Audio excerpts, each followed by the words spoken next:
చూస్తున్నారు S8 news. Welcome to S8 news. ముందుగా ముఖ్యాంశాలు చూద్దాం.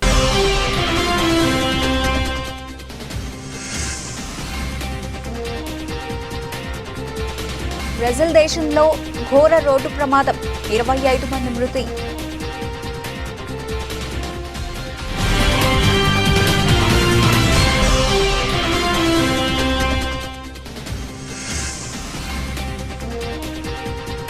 నాలుగు వేల దిగువకు క్రియాశీల కేసులు, 24 గంటల్లో 475 మందికి పాజిటివ్.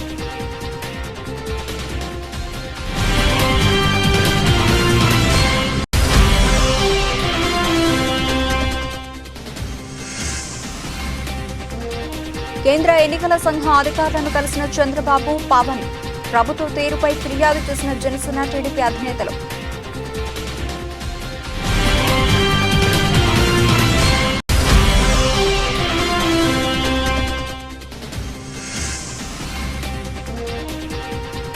బౌలింగ్ త్రయానికి తీపి కబురు, ఎన్ఓసీకి ఓకే చెప్పిన బోర్డు.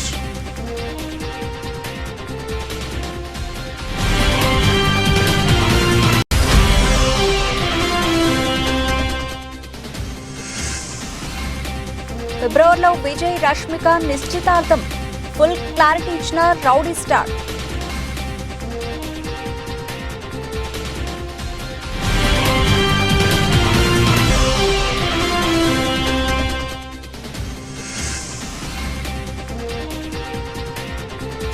సూపర్ లాభాల్లో సెన్సెక్స్, నిఫ్టీ రంగలేస్తున్న బుల్స్.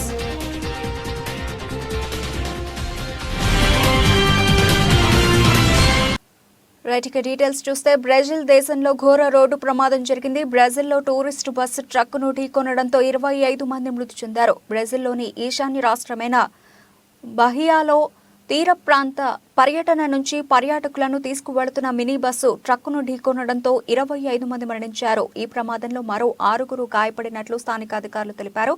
లోతట్టు బాహియాలోని నోవా ఫాతిమా, గవియావో నగరాల మధ్య ఫెడరల్ రహదారిపై రాత్రివేళ ప్రమాదం జరిగిందని రాష్ట్ర స్థానిక అగ్నిమాపక శాఖ అవుట్ పోస్ట్ ఒక ప్రకటనలో తెలిపింది. క్షతగాత్రులను సమీపంలోని ఆసుపత్రికి తరలించినట్లు తెలిపారు.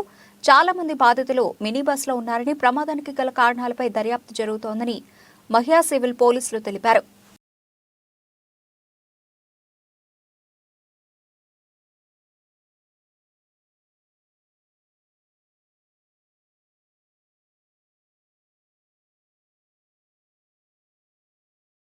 దేశంలో కరోనా వైరస్ వ్యాప్తి కొనసాగుతోంది. గత 24 గంటల వ్యవధిలో 475 కొత్త కేసులు బయటపడినట్లు కేంద్ర వైద్య ఆరోగ్య మంత్రిత్వ శాఖ వెల్లడించింది.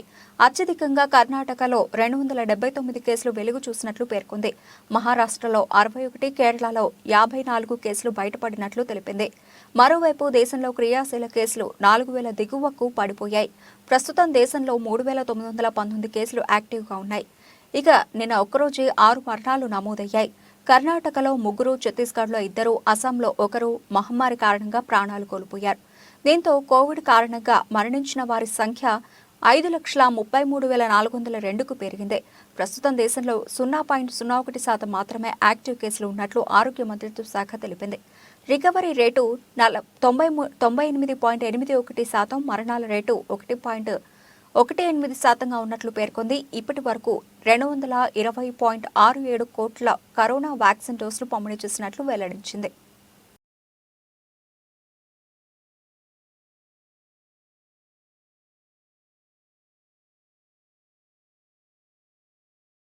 ఏపీలో అసెంబ్లీ ఎన్నికలు సమీపిస్తున్న వేళ అన్ని రాజకీయ పార్టీలు తమ వ్యూహాలకు పదును పెడుతున్నాయి. కేంద్ర ఎన్నికల సంఘం కూడా ఓట్ల జాబితాలోని సమస్యలు, పోలింగ్ నిర్వహణకు సంబంధించిన అంశాలపై ఉన్నతాధికారులతో చర్చించేందుకు విజయవాడ చేరుకుంది. ఈ రోజు ముఖ్య పార్టీల నేతలతో సమావేశం నిర్వహించింది. ఈ సమావేశానికి టీడీపీ అధినేత చంద్రబాబు నాయుడుతో పాటు జనసేన అధ్యక్షుడు పవన్ కళ్యాణ్ కలిసి వెళ్లారు. ముందుగా చంద్రబాబు నోవాటెల్లో బస చేస్తున్న పవన్ కళ్యాణ్ వద్దకు వెళ్లి అక్కడి నుంచి ఈసీ ఏర్పాటు చేసిన సమావేశానికి వెళ్లారు. అనంతరం మీడియా సమావేశం ఏర్పాటు చేశారు చంద్రబాబు. ఎన్నికల అధికారులను కలిసి రాష్ట్రంలో ఓటర్ల జాబితాలో ఓట్ల తొలగింపుపై ఫిర్యాదు చేసినట్లు తెలిపారు. ఏపీలో ఎన్నికలపై ఎలాంటి అవకతవకలకు తావివ్వకుండా చర్యలు చేపట్టాలని కోరినట్లు తెలిపారు. తెలంగాణలో సజావుగా ఎన్నికలు సాగాయి. ఇక్కడ కూడా అలాగే నిర్వహించేలా చూడాలన్నారు. 6,000 నుంచి 7,000 ఓట్లు తొలగించినట్లు ఫిర్యాదు చేశామన్నారు. దొంగ ఓట్లపై చర్యలు తీసుకోవాలన్నారు. ప్రశ్నిస్తే బైండ్ ఓవర్ కేసులతో ప్రతిపక్షాలను వేధిస్తున్నారని తెలిపారు. సచివాలయ సిబ్బందిని ఎన్నికల డ్యూటీకి దూరంగా ఉంచాలని కోరామన్నారు. తమ కార్యకర్తలపై అక్రమ కేసులు పెడుతున్నారని ఆరోపించారు. తమ కార్యకర్తలను పని చేసుకొనివ్వడం లేదని ఎన్నికల కమిషన్ దృష్టికి తీసుకెళ్లినట్లు వివరించారు. ఇతర ప్రాంతాలకు వెళ్లిన వారికి ఓటు వేసే అవకాశం కల్పించాలని కోరినట్లు తెలిపారు. వారు చెప్పింది ఏంటంటే మేము ఇంతవరకు కొన్ని యాక్షన్స్ తీసుకున్నాం, మళ్ళీ మీకు కమ్యూనికేట్ చేశాం, మళ్ళీ మీకు ఏదైనా గ్రీవెన్స్ ఉంటే మేము చెప్పాము, మళ్ళీ ఎప్పుడెప్పుడు చెప్తామంటే నిన్న ఇచ్చారు కాబట్టి మీరు చూసి చెప్పన్నారు. డెఫినెట్గా మళ్ళీ కంప్లైంట్ చేస్తాను. నేను ఒకటే చెప్పాను, ఆల్ ఆఫీసర్స్ బెదిరింపులు భయభ్రాంతులు చేస్తున్నారు. ఒక చీఫ్ సెక్రటరీ ర్యాంక్ ఆఫీసరే ఎలక్షన్ కమిషనర్గా ఉంటే కేంద్ర ప్రభుత్వాన్ని ప్రొటెక్షన్ అడిగే పరిస్థితికి వచ్చాడు. అదే ఎగ్జాంపుల్ వారికి చెప్పాను. ఇప్పుడు ప్రతి ఒక్క ఆఫీసర్ మీద, అది కలెక్టర్ కావచ్చు, ఎస్పీ కావచ్చు, కింద ఆఫీసర్లు కావచ్చు, బెదిరించడం, బ్లాక్మెయిల్ చేయడం, ఒకవేళ కానీ వినకపోతే కేసులు పెట్టడం, అరెస్ట్ చేస్తాం, థ్రెటన్ చేయడం, ఇవే జరుగుతున్నాయి.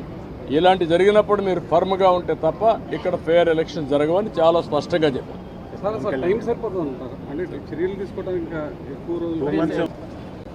అందరికీ నా హృదయపూర్వక నమస్కారాలు. ఫస్ట్ టైం చాలా కాలం తర్వాత ఫుల్ ఎలక్షన్ కమిషన్ రావడం, దాని తాలూకు సీరియస్నెస్ తెలియజేస్తుంది.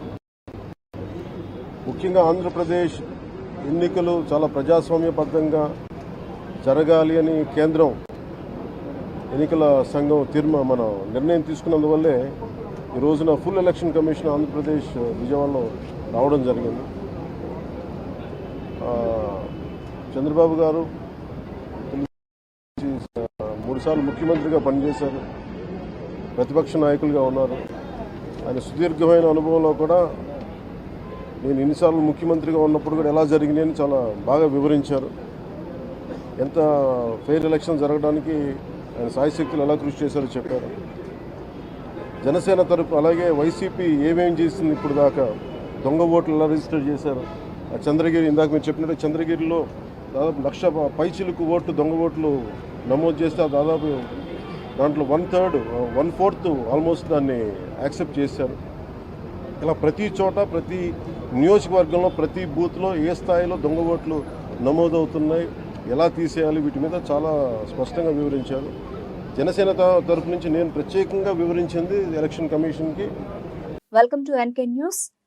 గండేపల్లి మండలం సూరంపాలెం తెలంగాణ రాష్ట్ర ఉప ముఖ్యమంత్రి భట్టి విక్రమార్క ఆదిత్య విద్యా ప్రాంగణాన్ని సందర్శించారు. ఈ సందర్భంగా క్యాంపస్ కు విచ్చేసిన భట్టి విక్రమార్కకు ఆదిత్య సంస్థ అధినేత మాజీ MLA MLC doctor Nallamilli Sesha Reddy, మాజీ మంత్రి తోట నరసింహం పుష్పగుచ్చం అందించి సాదర స్వాగతం పలికారు. ఈ సందర్భంగా ఉప ముఖ్యమంత్రి మాట్లాడుతూ ఆదిత్య శేషారెడ్డి తనకు మంచి మిత్రులు అని, కాకినాడ ఒక వేడుకలో పాల్గొనేందుకు వచ్చిన తాను శేషారెడ్డిని స్నేహపూర్వకంగా కలవడం జరిగిందని తెలిపారు.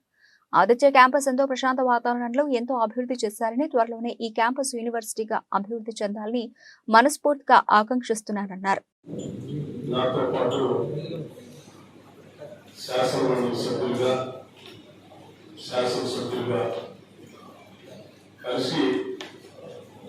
చాలా సంవత్సరాలు చట్టసభలో పనిచేశారు శేషారెడ్డి గారికి, అట్లాగే పెద్దలు నరసింహ గారికి. వారు కూడా శాసనసభ్యులుగా, మంత్రిగా కలిసి పనిచేసేటువంటి అదృష్టం వారికి. అట్లాగే జగన్పేట నియోజకవర్గంలో సూరంపాలెం గ్రామ ఉన్నటువంటి ఆదిత్య విద్యా సంస్థలకు సంబంధించినటువంటి మేనేజ్మెంట్ కంపెనీ వారికి ముందుగా అర్బన్ నియోజకవర్గం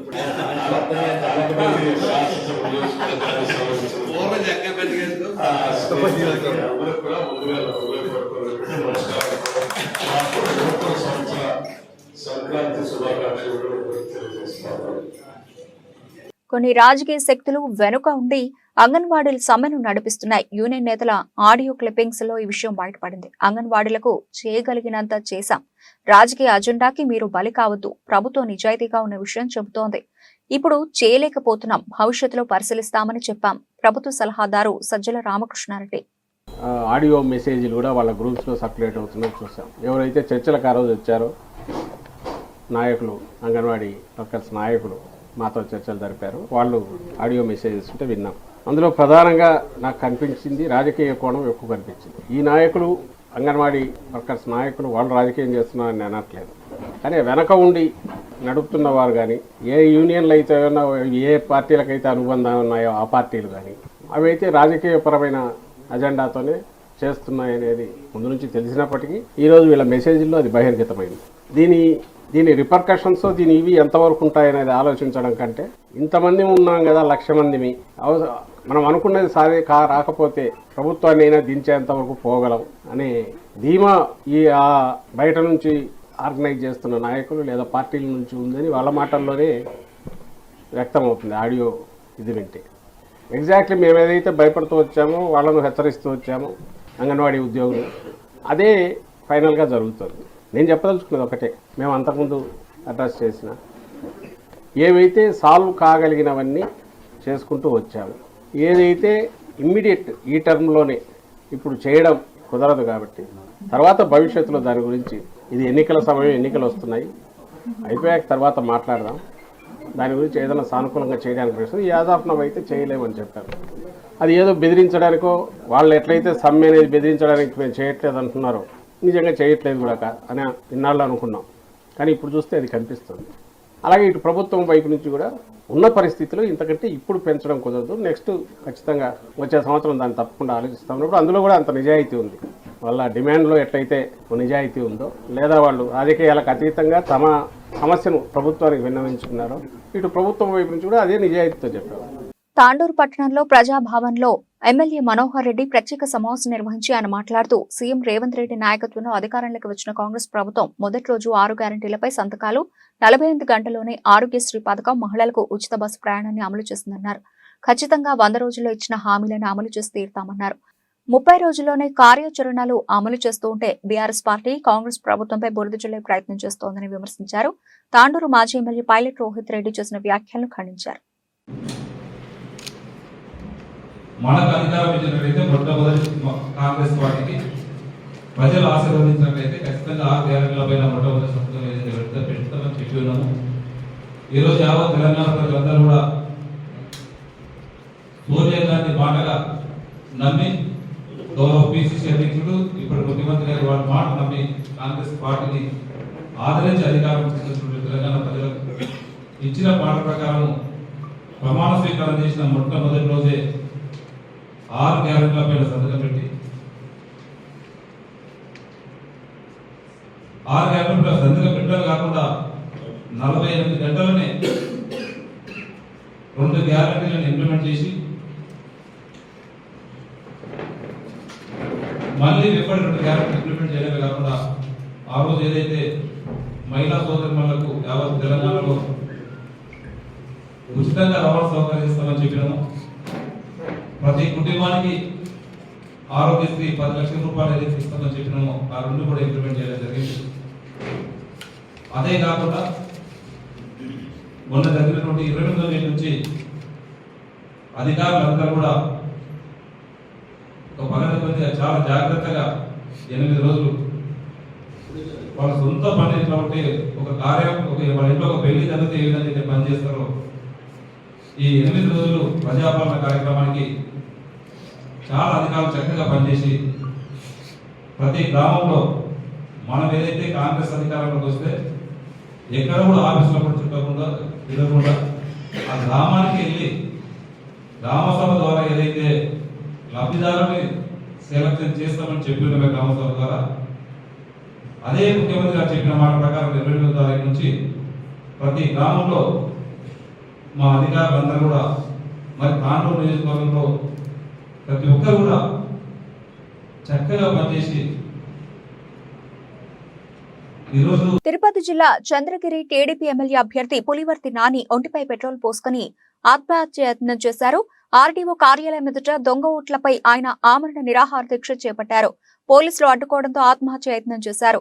తోపులాట జరగడం, పెట్రోల్ కళ్లల్లో పడడంతో ఆయన అస్వస్థతకు గురికాగా వెంటనే టీడీపీ నేతలు ఆయన్ను నిమ్స్ హాస్పిటల్కు తరలించారు.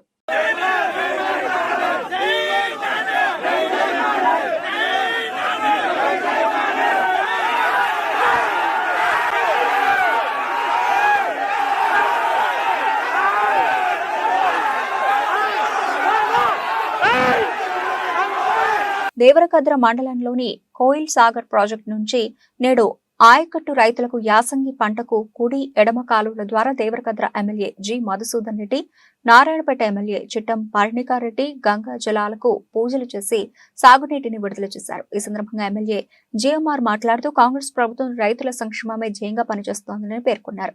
కాంగ్రెస్ పార్టీ కోయిల్ సాగర్ ప్రాజెక్టు నిర్మించి 60 ఏళ్లు గడుస్తున్నా చెక్కు చెదరలేదని, బీఆర్ఎస్ ప్రభుత్వం నిర్మించిన కాళేశ్వరం ప్రాజెక్టు ఏడాదికే పగులు వచ్చి కుంగిపోయిందన్నారు.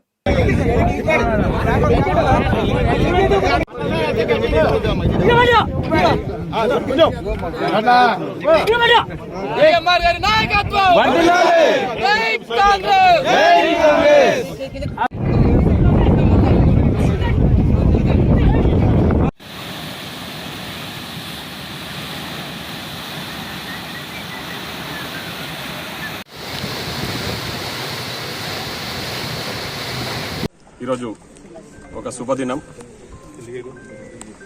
రబీ సీజన్కు రైతులకు కోయిల్సార్ ఆయకట్టు రైతులకు నీళ్లు అందించాలనే లక్ష్యంతో ఈరోజు మేమంతా కూడా గెలిచిన తర్వాత కలెక్టర్ గారిని కలవడం జరిగింది. అదేవిధంగా ఈఎన్సీ గారిని కలవడం జరిగింది. సంబంధిత అధికారులతో కూడా డిస్కస్ చేసిన తర్వాత కలెక్టర్ గారు కూడా ఐఏబీ మీటింగ్ పెట్టేసి ఆ మీటింగ్లో కూడా మేము కోయిల్ సాగర్ నీళ్ళు ఈసారి రబీ సీజన్కు ఆయకట్టు దారులకు నీళ్లు వదలాలని చెప్పేసి మేమంతా కూడా నేను, మన నారాయణపేట ఎమ్మెల్యే గారు పర్ణికారెడ్డి గారు అందరం కూడా పోయి కలెక్టర్ గారితో రిక్వెస్ట్ చేయడం జరిగింది. తదనంతరము అధికారులు షెడ్యూల్ రిలీజ్ చేసిర్రు. ఈ రోజు నుంచి నీళ్ళు ఇవ్వడం జరుగుతూ ఉంది. ఇక్కడ ఇప్పుడే వదలడం జరిగింది. ముఖ్యంగా ఆయకట్టు రైతులకు అంటే మేము ముఖ్యంగా కాంగ్రెస్ ప్రభుత్వం రైతులకు అండగా ఉండాలని, రైతులను ఆదుకోవాలని లక్ష్యంతోనే ఈ రాష్ట్ర ముఖ్యమంత్రి శ్రీ యనమల రేవంత్ రెడ్డి గారు మరునిత్యం ప్రయత్నం చేస్తూ ఉన్నారు. దాంట్లో భాగంగానే నీళ్ళు ఇక్కడ 2.5 టీఎంసీలు ఉన్నా కూడా తాగడానికి అవసరం ఉంటుందని చెప్పారు. తాగడానికి ఇబ్బంది లేకుండానే సాగునీటి కూడా మా రైతులకు నీళ్ళు వదలాలని చెప్పేసి మేము రిక్వెస్ట్ చేయడం వల్ల అధికారులు కూడా దాని మీద స్పందించడం జరిగింది. అదే కాకుండా మేము ఒక రిక్వెస్ట్ కూడా పెట్టడం జరిగింది. ముఖ్యంగా ఇంకొక 1 టీఎంసీ దూరాల నుంచి త్వరలోనే ఒక 1 టీఎంసీ నీళ్లను తీసుకోవాల్సిందిగా మాకు అంటే మన కోయిల్ సార్కి తీసుకురావాల్సిందిగా మేము అధికారులను కూడా రిక్వెస్ట్ పెట్టడం జరిగింది. దానికి కూడా అధికారులు సానుకూలంగానే స్పందించడం జరిగింది. ఈ నీళ్లు వాడుకుతున్న కొద్దీ తగ్గిన తర్వాత ఖచ్చితంగా జూరాల నుంచి కూడా మళ్ళీ ఒక 1 టీఎంసీ రిక్వెస్ట్ పెట్టినాము. వాళ్ళు 1 టీఎంసీ ఇస్తారా 0.75 టీఎంసీ ఇస్తారని అధికారులు నిర్ణయం తీసుకొని ఆ వాటర్ కూడా తెప్పించి ఏర్పాటు చేసాం. రైతులకు ఏ ఇబ్బంది లేకుండా మేము ఈరోజు నీళ్లు ఇవ్వడానికి సిద్ధంగా ఉన్నామని చెప్పడానికి కృతజ్ఞతతో ఉన్నామని చెప్పేసి తెలియజేస్తా ఉన్నాం. యాదాద్రి భువనగిరి జిల్లా ఆత్మకూరు మండలం ఉప్పల్ పహాడ్ గ్రామంలో హనుమాన్ ఆలయానికి గ్రిల్స్ నిర్మాణ పూజలో ప్రభుత్వ వైపు ఆలేరు శాసనసభ్యులు వీర్ల ఐలయ్య పాల్గొన్నారు. ఆంజనేయ స్వామికి ప్రత్యేక పూజలు నిర్వహించారు. యాదాద్రి భువనగిరి జిల్లా ప్రజలపై ఆంజనేయ స్వామి ఆశీర్వాదం ఉండాలని కోరుకున్నారు. వీరి వెంట మండల ప్రజాప్రతినిధులు, కాంగ్రెస్ పార్టీ నాయకులు, కార్యకర్తలు తదితరులు ఉన్నారు.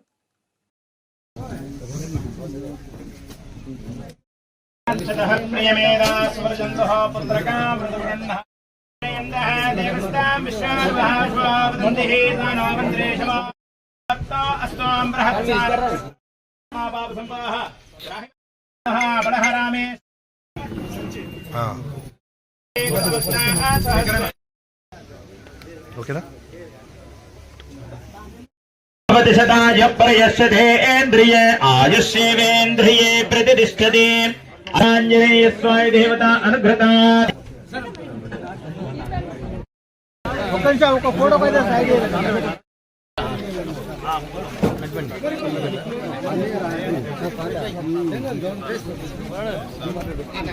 చెప్పిన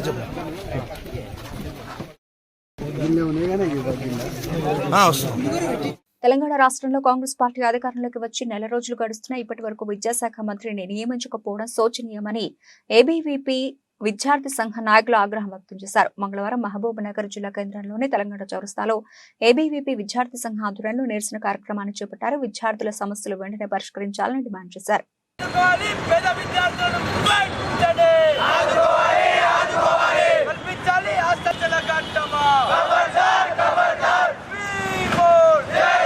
పరిషత్ ఈరోజు పాలమూరు జిల్లా శాఖ ఆధ్వర్యంలో SC ST BC minority hostel అందరినీ దొలుకొచ్చి నిరసన కార్యక్రమం చేపట్టడం జరుగుతుంది. దీనికి కారణం ఏంటంటే గత ప్రభుత్వం కేసీఆర్ ప్రభుత్వం ఉన్నప్పుడు ఏదైతే ఇబ్బందులు పేద విద్యార్థులు ఇబ్బంది పడుతున్నారో ఈరోజు కాంగ్రెస్ ప్రభుత్వం వచ్చిన తర్వాత కూడా అదే ఇబ్బందులు పడుతూ ఉన్నారు. ఇంతవరకు ఈ రాష్ట్ర ప్రభుత్వము ఒక విద్యాశాఖని మంత్రిని ఏర్పాటు చేసిన దాఖలాలు లేవు. ఎస్సీ ఎస్టీ బీసీ మైనార్టీ హాస్టల్లో ఏం జరుగుతుందా అంటే ఆ హాస్టల్లో అడ్మిషన్స్ ఆన్లైన్ సిస్టమ్ చేసిన కారణంగా దూర ప్రాంతాల నుంచి వచ్చే విద్యార్థులు వెళ్తున్నారు. దోస్త్ ఐడి ద్వారా వాళ్ళకి అడ్మిషన్ దొరుకుతూ ఉంది డిగ్రీ కాలేజీలో, కానీ మన హాస్టల్లో మాత్రము వాళ్ళకి అడ్మిషన్ దొరక ఇబ్బంది పడుతూ ఉన్నారు.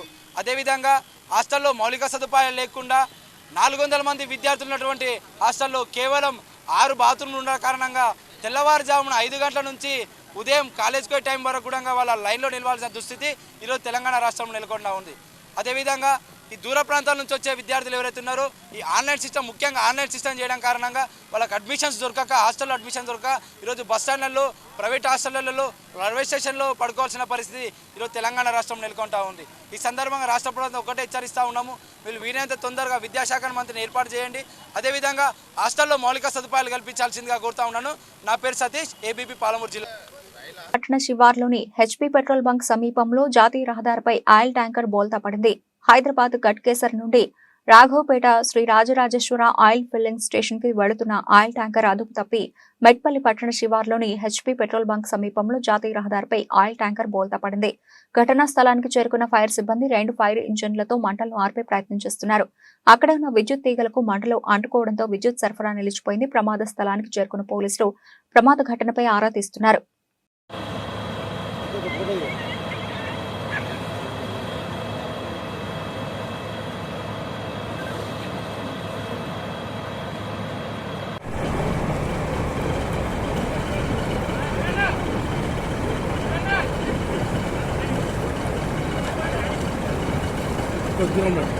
భారత పర్యటనకు ముందు ఆఫ్ఘనిస్తాన్ క్రికెట్ బోర్డు కీలక నిర్ణయం తీసుకుంది.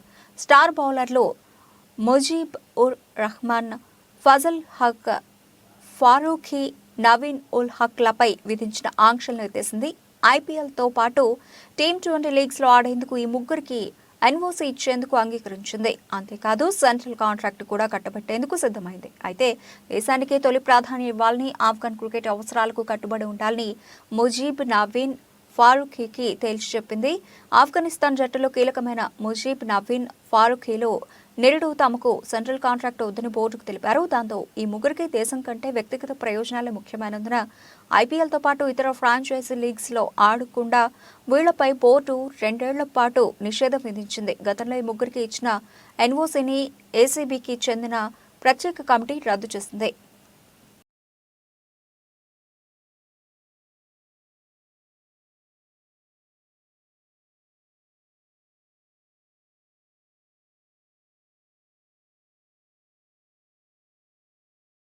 అగ్ర నాయకులు విజయ్ దేవరకొండ, రష్మిక మందన్న ప్రేమలో ఉన్నారంటూ గత కొంతకాలంగా వార్తలొస్తున్న విషయం తెలిసిందే. గీతా గోవిందం, డియర్ కామ్రేడ్ చిత్రాల్లో కలిసి నటించిన ఈ జంట పర్సనల్ లైఫ్లో కూడా చాలా సన్నిహితంగా ఉంటారు. ఇరు కుటుంబాల మధ్య కూడా చక్కటి స్నేహ సంబంధాలు ఉన్నాయి. ఈ నేపథ్యంలో వీరిద్దరి లవ్ అఫైర్ పై అనేక కథనాలు వచ్చాయి. అయితే తాము కేవలం స్నేహితులు మాత్రమేనని, తమ మధ్య ఎలాంటి ప్రేమ బంధం లేదని ఈ తారలిద్దరూ అనేక సందర్భాల్లో వివరణ ఇచ్చారు. అయినా సోషల్ మీడియాలో వార్తలు ఆగడం లేదు. ఫిబ్రవరి నెలలో విజయ్ దేవరకొండ, రష్మిక మందన నిశ్చితార్థం చేసుకోబోతున్నారంటూ పలు జాతీయ వెబ్సైట్లలో వార్తలొచ్చాయి. సోషల్ మీడియాలో కూడా ఈ న్యూస్ బాగా ప్రచారంలోకి వచ్చింది. తాజాగా వీటిపై విజయ్ దేవరకొండ టీం క్లారిటీ ఇచ్చింది. ఆ వార్తలో ఎలాంటి నిజం లేదని, సోషల్ మీడియాలో వస్తున్న వార్తలు నమ్మొద్దని కోరింది. దీంతో ఇప్పటికైతే ఈ నిశ్చితార్థ వార్తలకు ఫుల్ స్టాప్ పడ్డట్లయింది. ప్రస్తుతం విజయ్ దేవరకొండ పరశురామ్ దర్శకత్వంలో ఫ్యామిలీ స్టార్ చిత్రంలో నటిస్తున్న విషయం తెలిసిందే.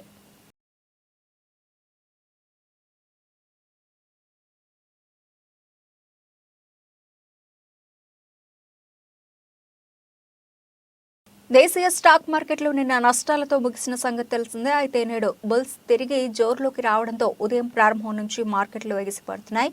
ఉదయం 9:22 సమయంలో బెంచ్ మార్క్ సూచీ సెన్సెక్స్ 473 పాయింట్ల లాభంలో ఉండగా మరో కీలక సూచీ నిఫ్టీ 145 పాయింట్ల మేర లాభంతో ముందుకు సాగుతోంది. ఇదే క్రమంలో నిఫ్టీ బ్యాంక్ సూచీ 291 పాయింట్లు, నిఫ్టీ మిడ్ క్యాప్ సూచీ 440 పాయింట్ల మేర లాభపడింది. ఈ క్రమంలో జీ ఎంటర్టైన్మెంట్ కంపెనీ షేర్లు ఏకంగా 9% నష్టపోగా షేర్ల బైబ్యాక్ ప్రకటించిన బజాజ్ ఆటో స్టాక్ లాభాల్లో ముందుకు సాగుతున్నాయి. ఎన్ఎస్ఈలో Wipro, Bajaj Auto, Tech Mahindra, LTIM, Infosys, Adani Ports, అలాగే LT, TCS, Tata Consumer, Apollo Hospitals, Coal India, NCI, అలాగే Tata Motors, Adani Enterprises, HCL Technologies, Grasim, Tata Steel, UPL, Hero Motors, JSW Steel కంపెనీల షేర్ల లాభాలతో టాప్ గెయినర్లుగా తమ ప్రయాణాన్ని కొనసాగిస్తున్నాయి. ఇదే క్రమంలో పవర్ గ్రిడ్, బ్రిటానియా కంపెనీల షేర్లు మాత్రమే నష్టాల్లో టాప్ లూజర్లుగా ఉన్నాయి.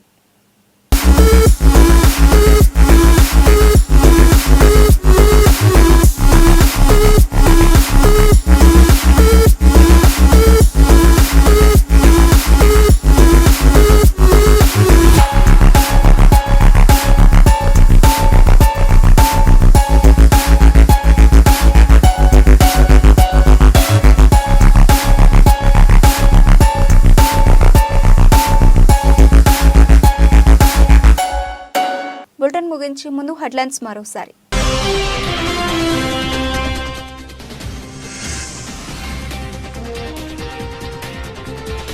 బ్రెజిల్ దేశంలో ఘోర రోడ్డు ప్రమాదం, 25 మంది మృతి.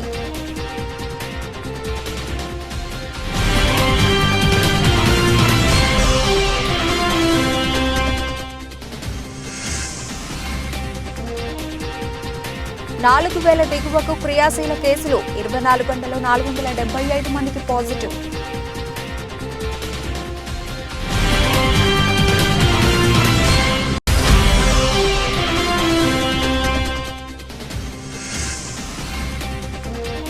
కేంద్ర ఎన్నికల సంఘం అధికారులను కలిసిన చంద్రబాబు, పవన్. ప్రభుత్వ తీరుపై ఫిర్యాదు చేసిన జనసేన, టీడీపీ అధినేతలు.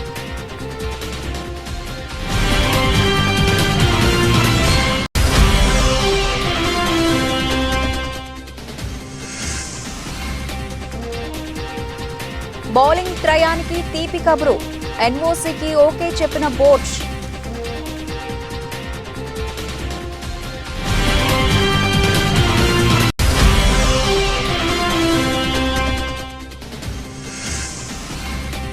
ఫిబ్రవరిలో విజయ్, రష్మిక నిశ్చితార్థం, ఫుల్ క్లారిటీ ఇచ్చిన రౌడీ స్టార్.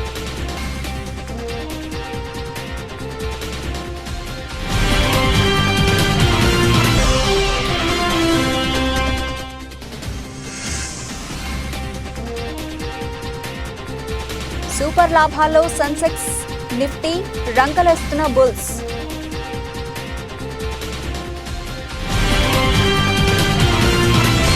ఇవి ఇప్పటివరకు నబలిచిన అప్డేట్స్. మరిన్ని అప్డేట్స్తో మళ్ళీ కలుద్దాం. అంతవరకు సెలవు, నమస్తే.